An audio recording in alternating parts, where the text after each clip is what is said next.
capital ng ating creative partner.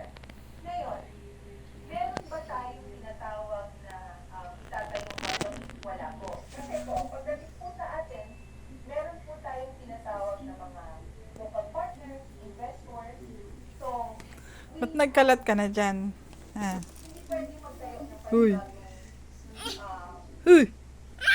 company. Ano pinaggagawa mo dyan? Ba't kinalat-kalat mo yan? Now, the thing is, paano kayo mag-earn si landowner?